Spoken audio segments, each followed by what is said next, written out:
Welcome to the M Word's new series, Laura Meets. In the first episode, we're going to be talking to psychotherapist and author Stella O'Malley.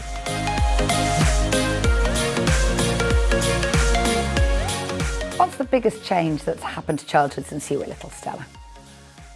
I'd say there was a sense of ease in childhood when I was little that has gone. I think most kids today, even if they're very happy kids, are quite stressed, that they've been brought from one place to the other. We can't do this, we can't hang around.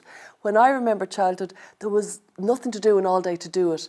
And that gave a kind of laziness to childhood that I think we've lost something in that. Making a bit of perfume in the grass or playing curbs, all those 80s things. Yeah, the curbs went on for hours. And like, sailor work, and it was all kind of, you have to be bored before you think of making perfume with the grass and the flowers. You have to be bored before you go and bother messing with the ball. Well, now they aren't getting the freedom to be bored, and they are losing an easiness, just a kind of a languid easiness, I think, has gone from childhood. And I think it's made it a more adult affair. Are children more at risk of sexual abuse now, even though they have less freedom? Well, no, because there's much more sexual abuse in the 70s and 80s than there is now. The rates have gone shot down. Now, it's difficult to kind of look at the rates in Ireland because people didn't report it in Ireland. It really is very badly reported in the 70s and 80s. However, if you look in America, in 1992 versus now, it's gone down 62% sexual abuse, which is great news. Yeah. There's a lot of reasons. More than anything, children are telling. After one incident, they're telling their parents very quickly. Or even when adults are being inappropriate, they tell. And not only that, on the other side, adults are listening. And adults are actually reacting, while in the 70s and 80s, they would have been waved away. So those two really strong differences have made a huge impact on the rates of sexual abuse. Now, a lot of people would argue it's because children have less freedom. That's why they aren't being abused. But that's not what research is telling us. Research is telling us it's because the children are speaking and it's because they're being listened to.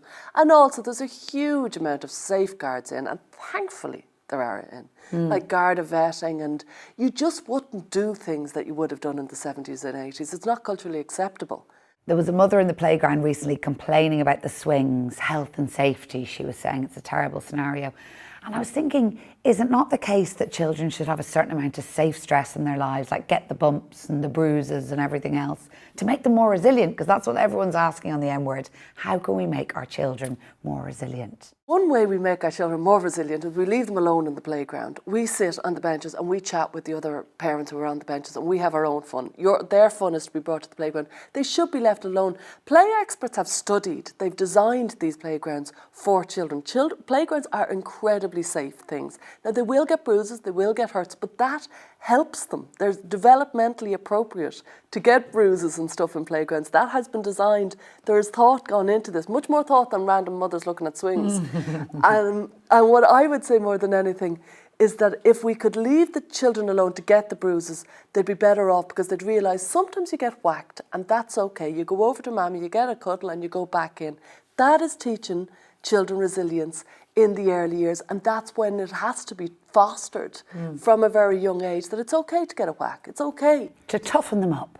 Well, it toughens them up, and I don't mean, come on kids, I just mean they need to learn some sort of hits and that they can get over them. It's okay, a cuddle will get you over it, because too many kids aren't learning that, and then suddenly they get a hit when they're 13 or 14 and it's an emotional hit, and they collapse in on themselves. So they do need to, on some level, get some hits with the playgrounds and things like that.